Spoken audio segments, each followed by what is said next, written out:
จ้าหน้าที่กวดคนเข้าเมืองจังหวัดมุกดาหารของประเทศไทยให้การช่วยเหลือเด็กน้อยชาวสปป.ลาวที่พัดหลงกับญาติพี่น้องเจ้าหน้าที่กวดคนเข้าเมืองจังหวัดมุกดาหารของไทยให้การช่วยเหลือเด็กน้อยชาวสปป.ลาวที่พัดหลงกับญาติพี่น้องในขณะเดินทางเข้าประเทศไทยTime to shareสวัสดีท่านผู้ชมกลับมาพบกับรายการทำทุแสสำหรับหัวข่าวที่เราอยากจะนำเสนอในวันนี้ก็คือเกี่ยวข้องกับเหตุการณ์ที่ว่าเด็กน้อยพัดหลงอยู่ในประเทศไทยในขณะที่เดินทางเข้าไปเที่ยวในประเทศไทยกับครอบครัวก็คือเจ้าหน้าที่กวดคนเข้าเมืองจังหวัดมุกดาหารของประเทศไทยให้การช่วยเหลือเด็กน้อยชาวสปป.ลาวที่ได้พัดหลงกับญาติพี่น้องที่กำลังเดินทางเข้าไปท่องเที่ยวในประเทศไทยส่วนหลายคนลาวเขาก็มักเดินทางเข้าไปเที่ยวในประเทศไทยนั่นก็คือตามชายแดนต่างๆมันว่าเรื่องของการค้าชายแดนแต่ว่าอันนี้เกิดเหตุการณ์บ่คาดคิดก็คือพัดหลงกับญาติพี่น้อง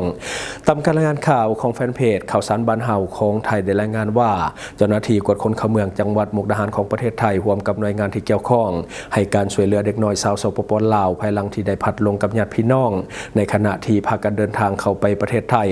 คาดการณ์ว่าหลังจากที่มีการพัดหลงกันแล้วญาติพี่น้องก็คงจะพยายามตามหาแล้วแต่บ่พบเห็นและได้เดินทางกลับสปป.ลาวไปก่อนตามรายงานบ่ได้ระบุว่าทางญาติพี่น้องได้แจ้งความกับเจ้าหน้าที่ไว้หรือบ่แต่จังไดก็ตามเจ้าหน้าที่ของไทยก็ได้หาเด็กน้อยจนพบและได้สอบถามข้อมูลจากเด็กน้อยจึงทราบว่าเด็กมาจากสปป.ลาวกับครอบครัวและเกิดมีการพัดหลงกันจนหมดเวลาขออภัยจนฮอดวันที่16 พฤษภาคม 2026 เวลาประมาณ 14:30 น.เจ้าหน้าที่ของไทยได้ประสานงานไปยังกงสุลไทยประจำสปป.ลาวที่แขวงสะหวรรณเขตเพื่อติดต่อหาญาติพี่น้องตามข้อมูลเบื้องต้นจากการสอบถามนำเด็กที่ว่าเป็นคนสปป.ลาวดังกล่าวและโชคดีหลายสามารถติดต่อกับญาติพี่น้องของเด็กชายคนดังกล่าวได้ที่ฝั่งลาวก็คือติดต่อกันและก็ประสานงานไปที่เรียบร้อยหลังจากนั้นทางญาติพี่น้องจึงได้ประสานงานกับเจ้าหน้าที่กงสุลไทยประจำสปป.ลาวแขวงสะหวรรณเขตและเจ้าหน้าที่ทางการลาวเพื่อเดินทางมารับตัวเด็กชายคนดังกล่าวกลับคืนสู่อ้อมกอดของญาติพี่น้องต่อไปซึ่งเหตุการณ์ในครั้งนี้ได้รับความขอบอกขอบใจจากญาติพี่น้องของชาวลาวเป็นอย่างสูงกับเจ้าหน้าที่ของไทยที่ให้การช่วยเหลือในครั้งนี้อันนี้ถือว่าเป็นเนื้อข่าวที่หลายคนอาจจะได้เห็นมีการแชร์ในโซเชียลของเราและก็ของไทยนำด้วยให้เรื่องนี้เป็นอุทาหรณ์สอนใจสำหรับท่านใดที่ว่าจะพาลูกไปเที่ยวต่างประเทศบ่ว่าจะเป็นประเทศใดก็ตามมันโชคดีบอนว่าอันนี้เป็นประเทศไทยก็คือมันเป็นบ้านพี่เมืองน้องมันอยู่ไกลกันเราจงมีความรอบคอบและก็รักษาลูกไว้ตลอดเวลาถ้าว่าพัดลงกันแล้วมันอาจจะบ่ได้โชคดีอย่างที่เป็นข่าวตอนนี้นับว่ามีความโชคดีหลายที่เจ้าหน้าที่ของไทยสามารถพบตัวน้องและก็พาไปดูแลอยู่กับเจ้าหน้าที่ระยะหนึ่งหลังจากนั้นจึงส่งคืนให้กับพ่อแม่ถ้าว่าลูกหลานพัดลงและไปเจอกับมิจฉาชีพหรือว่ากลุ่มคนบ่ดีเป็นแก๊งค้ามนุษย์แบบนี้ก็จะช่วยท่านอาจจะบ่ได้โชคดีแบบนี้ก็เป็นได้อันนี้ก็จังได้ก็ตามขอบใจเจ้าหน้าที่ของไทยที่ช่วยเหลือเด็กน้อยสปป.ลาวให้กลับคืนสู่อ้อมอกอ้อมใจของพ่อแม่และประเด็นมาต่ออีกหนึ่งข่าวก็คือปกส.แขวงสะหวรรณเขตได้นำส่งผู้ถูกหาหรือว่าแก๊งคอลเซ็นเตอร์ให้กับกรมตำรวจคุ้มครองคนต่างประเทศกระทรวงป้องกันความสงบของลาวซึ่งว่ามีผลงานออกมาเรื่อยๆในช่วงนี้คือแขวงสะหวรรณเขตบ่คิดว่าสิมีแก๊งคอลเซ็นเตอร์หลายปานนี้แต่ว่าแขวงสะหวรรณเขตถือว่าเป็นการทลายครั้งใหญ่อย่างที่ผ่านมาก็คือ600 กับ5 คนเป็นคนจีนส่วนใหญ่ตามการรายงานข่าวของแฟนเพจความสงบหรือว่าLao Security News ให้รู้ว่าในวันที่15 พฤษภาคม ปี 2026กองบัญชาการปกส.แขวงสะหวรรณเขตได้ส่งตัวผู้ต้องหาหรือว่าผู้ต้องหาแก๊งคอลเซ็นเตอร์จำนวนทั้งหมด141 คนในนั้นก็จะมีเพศหญิง46 คนในนั้นมี4สัญชาติก็คือสัญชาติจีน26 คนและก็มีผู้หญิง1 คนเมียนมา2 คนมีผู้หญิง1 คนและกัมพูเชีย13 คนในนั้นมีผู้หญิง2 คนและสัญชาติไทยจำนวน100 คนแล้วก็มีผู้หญิงก็คือ42 คนแล้วก็เครื่องของกลางเป็นคอมพิวเตอร์ตั้งโต๊ะ122 หน่วยโน้ตบุ๊ก9 หน่วยจอคอมอีก9 จอแล้วก็สมองคอมพิวเตอร์อีก2 หน่วยและโทรศัพท์มือถือ720 หน่วยเพื่อมอบให้กับกรมตำรวจคุ้มครองคนต่างประเทศกระทรวงป้องกันความสงบเพื่อนำตัวของพวกเกี่ยวไปดำเนินคดีตามระเบียบกฎหมายของสปป.ลาวต่อไปนี่ก็คือในของข่าวที่เกิดขึ้นคือเป็นผลงานของเจ้าหน้าที่ปกส.ของแขวงสะหวรรณเขตที่โชว์ผลงานอีกครั้งหนึ่งคือช่วงในบรรยากาศการปราบปรามสแกมเมอร์แมนดูเดือดยังแห่งแล้วก็มีข่าวสารออกมาเกือบทุกมื้อก็คือวันเว้นวันเรื่องของการนำเสนอข่าวเรื่องของแก๊งคอลเซ็นเตอร์จะได้กระตามสมเสยการเฮ็ดเวียกของเจ้าหน้าที่และก็เป็นกำลังใจให้ทุกท่านในการปฏิบัติหน้าที่เรื่องของการปราบปรามสแกมเมอร์และกับปัญหาที่เป็นปรากฏการณ์ย่อท้อต่างๆในสังคมบัดนี้เราจะพาท่านผู้ชมไปเบิ่งอีก เรื่องของโจรเนาะที่ว่าความหูน้อยแล้วก็หูเท่าบ่ถึงการเกี่ยวกับเรื่องของการลักขโมยเกิดเหตุโจรลักกล้องวงจรปิดของคนอื่นเนาะหลังจากนั้นได้นำกล้องที่ว่าลักมาได้ไปติดตั้งอยู่เฮือนของตนเองแบบสบายใจทั้งที่โจรนั้นบ่ฮู้เลยว่ากล้องวงจรปิดที่ว่าตนเองลักมานั่นเป็นกล้องแบบมีซิมการ์ดในโตวและก็สามารถที่จะเชื่อมเน็ตได้ตลอดเวลาและเจ้าของกล้องก็สามารถที่จะเบิ่งภาพได้แบบเรียลไทม์ผ่านแอปพลิเคชันในโทรศัพท์ของเขาเจ้าจนเห็นโฉมหน้าของโจรทั้งครอบครัวทั้งผัวและก็เมีย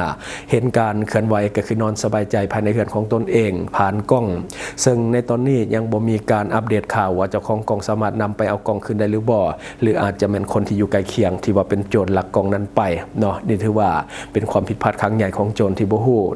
ตอนนี้ได้เห็นข่าวของตนเองหรือบ่เพราะว่ามันขึ้นหน้าฟีดมีการแชร์ในโซเชียลของเราค่อนข้างที่จะหลายโดยสังว่าหลายคนก็เข้าไปแสดงความคิดคอมเมนต์ก็คือแซวเนาะซึ่งมื้อนี้มันมีทุกรูปแบบแท้ๆเนาะสำหรับโจรและก็เรื่องของมิจฉาชีพเนาะอันนี้เป็นข่าวตลกที่หลายคนก็เข้าไปแซวกันลิ้นเนาะ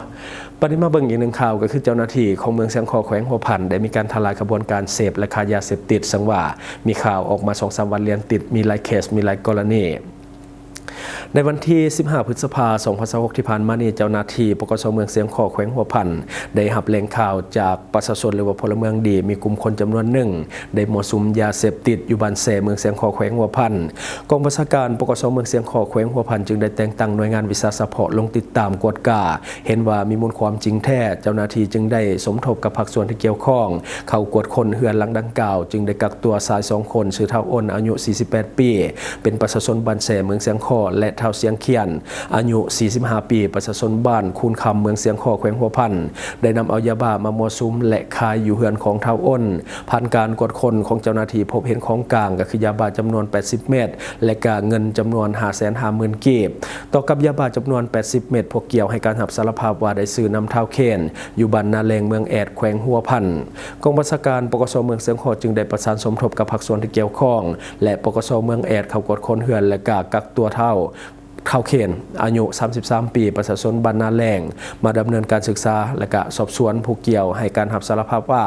ในระยะที่ผ่านมาแม่นได้เคลื่อนไหวค้าขายจำหน่ายยาเสพติดแท้และยาบ้าจำนวน 80 เม็ดแม่นผู้เกี่ยวได้ขายให้กับเฒ่าอ้นและเฒ่าเสียงเขียนก็คือได้ขายแท้ต่อกับยาบ้าที่ว่าผู้เกี่ยวนำมาขายแต่ละครั้งแม่นซื้อน้ำเฒ่ายาส่งอยู่บ้านน้องเกี้ยงเมืองเสียงคอแขวงหัวพันแล้วก็มาฮอดเวลา 12 โมงของวันเดียวกันเจ้าหน้าที่ปกส.เมืองเสียงคอพร้อมด้วยภาคส่วนที่เกี่ยวข้องจึงได้เข้ากวดคนเฮือนของเฒ่ายาส่งอายุ 62 ปีอาชีพก็คือประชาชนและก็ผ่านการกวดคนเจ้าของขออภัยเจ้าหน้าที่ได้พบเห็นของกลางที่ว่าเป็นยาบ้าจำนวน2มัดและ2ถุงอยู่ในเหล้าเข้าและภายในเฮือนของผู้เกี่ยวในนั้นมียาบ้าจำนวน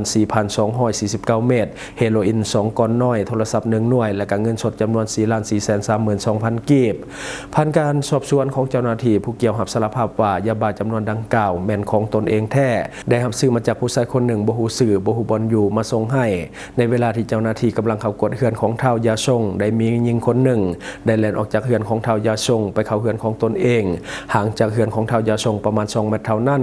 ตกมาฮอดเวลา 12 โมงของวันที่ 16 พฤษภาคม 2026เจ้าหน้าที่จึงได้กักตัวนางมทอายุ 35 ปีเป็นประชาชนบ้านน้องเกี้ยงเมืองเสียงคอแขวงหัวพันซึ่งว่าเป็นลูกไผ่ของเฒ่าชงยาหรือว่าเฒ่ายาส่งพร้อมด้วยของกลางยาบ้าจำนวน5มัดเท่ากับ